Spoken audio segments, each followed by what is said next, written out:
ಜೈಲಿನಲ್ಲಿರೋ ದರ್ಶನ್ಗೆ ಸದ್ಯಕ್ಕಂತೂ ಇದೀಗ ರಿಲೀಫ್ ಸಿಕ್ಕಿದೆ. ಜಾಮೀನು ಅರ್ಜಿಯ ವಿಚಾರಣೆಯನ್ನ ಸುಪ್ರೀಂ ಕೋರ್ಟ್ ಇದೀಗ ಮುಂದೂಡಿದೆ.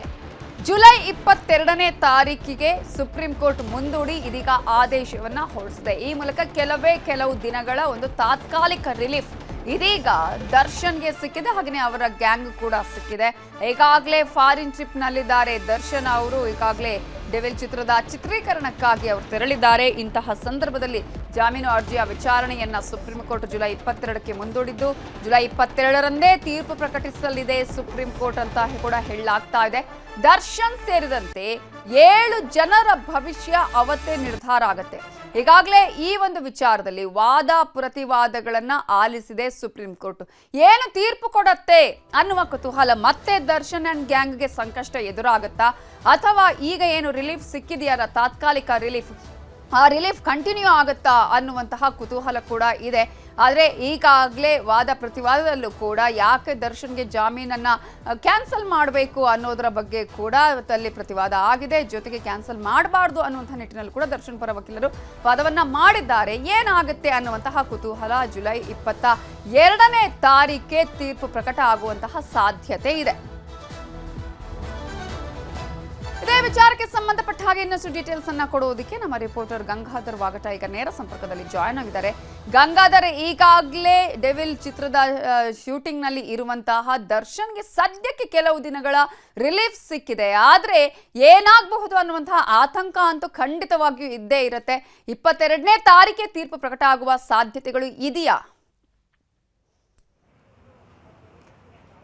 ಪ್ರಮುಖವಾಗಿ ನವಿತಾ ಜೈನ್ ಅಂದ್ರೆ ಕೊಲೆ ಕೇಸಲ್ಲಿ ಜಾಮೀನು ಸಿಕ್ಕಂತ ಬಳಿಕ ಹೈಕೋರ್ಟ್ನಲ್ಲಿ ಜಾಮೀನನ್ನ ಪಡೆದುಕೊಂಡು ಸಿನಿಮಾ ಒಂದು ಶೂಟಿಂಗ್ ನಲ್ಲಿ ಈಗ ದರ್ಶನ್ ಬ್ಯುಸಿ ಆಗಿದ್ರು. ಅಂದ್ರೆ ಈ ಪ್ರಕರಣಕ್ಕೆ ಸಂಬಂಧಪಟ್ಟಂತೆ ತನಿಖಾಧಿಕಾರಿಗಳು ಅಂದ್ರೆ ನಟ ದರ್ಶನ್ ಪವಿತ್ರ ಗೌಡ ಸೇರಿದಂತೆ 7 ಮಂದಿಗಳ ಜಾಮೀನು ಅರ್ಜಿ ಇತ್ತು, ಅದನ್ನ ಒಂದು ರದ್ದು ಮಾಡಬೇಕು ಅಂತೇಳಿ ಸುಪ್ರೀಂ ಕೋರ್ಟ್ ಅಲ್ಲಿ ಒಂದು ಅರ್ಜಿಯನ್ನ ಹಾಕೊಂಡಿದ್ದು ಸುದೀರ್ಘವಾಗಿ ಇಷ್ಟು ದಿನಗಳ ಕಾಲ ಕೂಡ ಒಂದು ವಾದ ಪ್ರತಿವಾದಗಳು ಕೂಡ ಸುಪ್ರೀಂ ಕೋರ್ಟ್ ಆಲಿಸಿತ್ತು.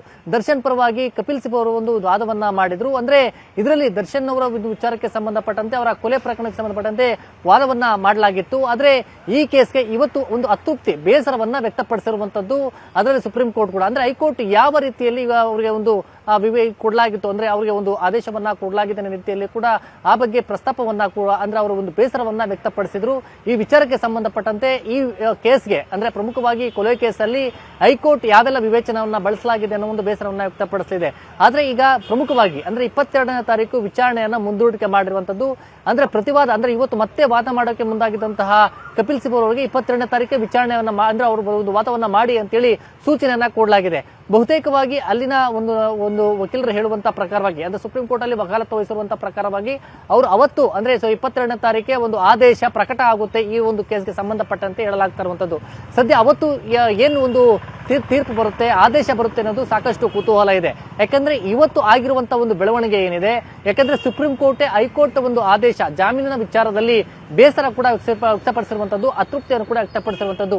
ಮತ್ತೆ ಹಳೆ ಕೇಸ್ಗಳ ರಿವೀಲ್ ಬಗ್ಗೆ ಕೂಡ ಅಲ್ಲಿ ಪ್ರಕರಣದಲ್ಲಿ ಹಿಂದೆ ದರ್ಶನ್ ಮೇಲೆ ಯಾವೆಲ್ಲ ಕೇಸ್ಗಳಾಗಿತ್ತು, ಯಾವೆಲ್ಲ ಕೇಸಲ್ಲಿ ಜಾಮೀನು ಸಿಕ್ಕಿದೆ, ಅವರ ಮೇಲೆ ಇದ್ದಂತ ಕ್ರಿಮಿನಲ್ ಕೇಸ್ಗಳು ಏನು ಅನ್ನೋದ್ರ ಬಗ್ಗೆ ಕೂಡ ಆ ಬಗ್ಗೆ ಸುಪ್ರೀಂ ಕೋರ್ಟ್ ಆ ಬಗ್ಗೆ ಒಂದು ವಾದವನ್ನ ಕೇಳಿತ್ತು. ಅದೇ ರೀತಿಯಾಗಿ ಸರ್ಕಾರದ ಪರವಾಗಿ ಅಲ್ಲಿ ವಾದವನ್ನ ಕೂಡ ಅಂದ್ರೆ ಆ ಬಗ್ಗೆ ಕೂಡ ಮಾಹಿತಿಯನ್ನ ಕೊಡಲಾಗಿತ್ತು.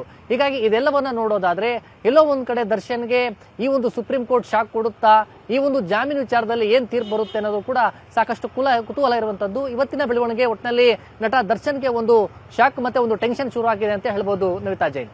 ಈಗ ಗಂಗಾಧರ್, ಇಲ್ಲಿ ಈ ಹಿಂದೆ ಜಾಮೀನು ಕೊಡುವಂತಹ ಸಂದರ್ಭದಲ್ಲಿ ಆರೋಗ್ಯದ ವಿಚಾರ ಆಗಿರ್ಬೋದು, ಸಾಕ್ಷಿಗಳ ವಿಚಾರ ಎಲ್ಲವೂ ಕೂಡ ಕೆಲವೊಂದು ಕಡೆ ಇಲ್ಲಿ ಲೋಪಗಳ ಆಗಿರೋದು, ಇವೆಲ್ಲವನ್ನ ಪರಿಗಣಿಸಿ ಈಗ ಜಾಮೀನು ನೀಡಲಾಗಿತ್ತು. ಸೊ ಅದಕ್ಕೆ ಸಂಬಂಧಪಟ್ಟ ಹಾಗೆ ಸುಪ್ರೀಂ ಕೋರ್ಟ್ ನಲ್ಲಿ ಯಾವುದೇ ರೀತಿಯಂತಹ ಲೋಪಗಳ ಆಗದ ಹಾಗೆ ಈಗಾಗಲೇ ಸರ್ಕಾರ ಪರ ವಕೀಲರು ಕೂಡ ಎಲ್ಲಾ ತಯಾರಿ ಮಾಡ್ಕೊಂಡಿದ್ರು. ಅದು ಎಫೆಕ್ಟ್ ಆಗುವಂತಹ ಚಾನ್ಸಸ್ ಕಾಣಿಸ್ತಾ ಇದೆಯಾ ಹಾಗಾದ್ರೆ?